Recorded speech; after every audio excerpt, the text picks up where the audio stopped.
Being a kid was so much fun. We hung out with our friends, rode bikes, played ball, all the fun stuff. Back then, we never had a clue as to the kinds of sacrifices our parents and grandparents made so that we could enjoy those fun, carefree years. We had no idea. That's probably not such a good thing, especially when you consider many of my fondest childhood memories were the times I spent with my grandfather. All those summers talking about baseball and spending my Christmas vacations watching college bowl games together. Little did I know how much that would tie into my future family. In time, as often happens to teenagers, saw less and less of my grandparents. Shortly after I was married, my wife and I decided to visit my grandparents after church.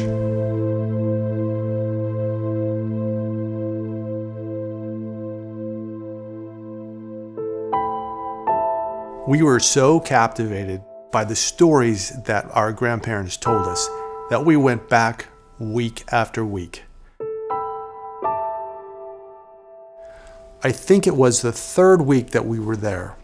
My grandfather, out of the blue in the middle of some other story, said, "One time I was in this foxhole and I looked up and there was a Jap." I said, "A Jap?" I said, "What did you do?"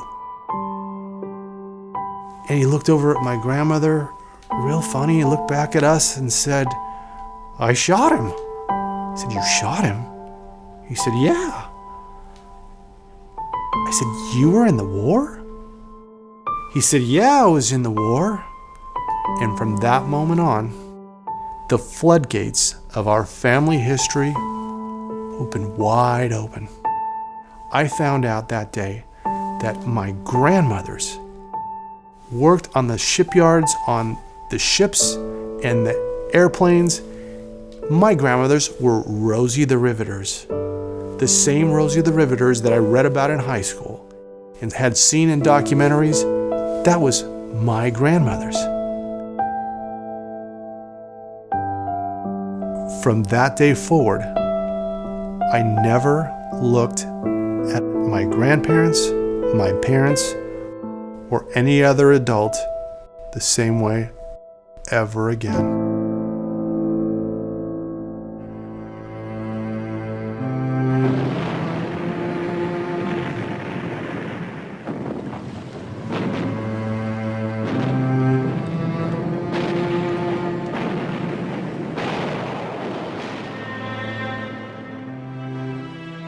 He went on to share some unbelievable stories about what it was like on that landing craft as he was approaching the beaches.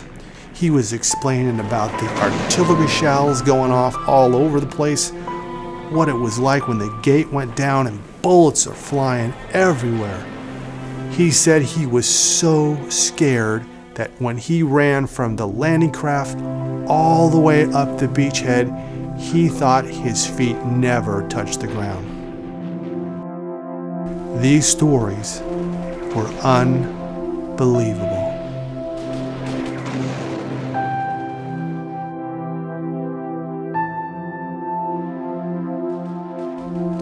From that moment on, I started to understand the sacrifices that had to be made, whether it was really large sacrifices from a war situation, or whether it's just the everyday sacrifices that they make, getting up, going to work, dealing with bosses, dealing with us as kids, everything that goes into providing us a great lifestyle, one that we can have fun and enjoy our lives and grow up to have great, productive lives. At that point, I started to truly understand, and it's changed my life forever.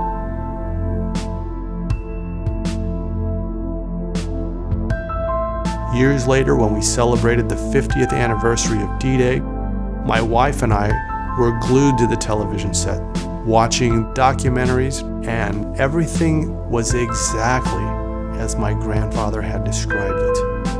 The only thing different is those were not strangers out there running out on the beach. That was my grandfather. The same grandfather who took me to my dentist appointments.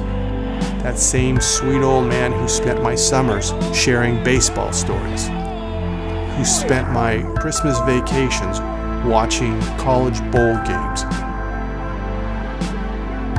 That's that same sweet old man had gone through all that, and I had no idea.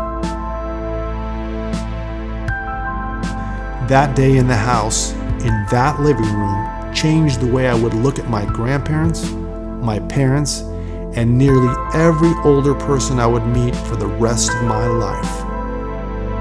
Little did we know that we'd only enjoy a few more of those priceless Sundays before they would suddenly and unexpectedly leave us. Over the years, I've mentioned these stories to my relatives, and oddly enough, they hadn't heard any of them. I consider myself to be so incredibly blessed to have heard them and feel as though the others were denied a priceless treasure of our history.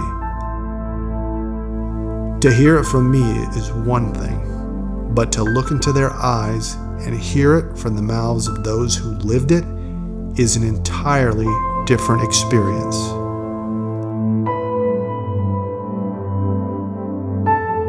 Unfortunately for them, they'll never have that experience.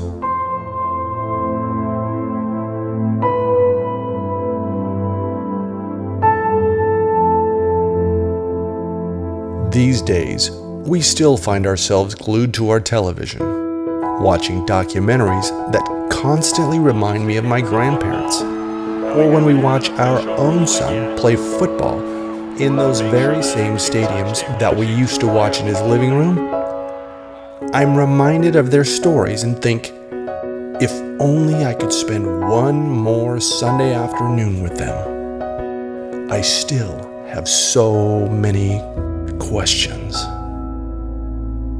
So now, even though I'm only in my early 50s, I'm doing everything that I can to ensure that my future grandchildren and the generations that follow will be able to look into my eyes, hear with my mouth, the sacrifices, triumphs, and tragedies that I had to go through in order to pave the way for the lives that they'll be living in the future. I'm doing this now because the reality is that time waits for no one.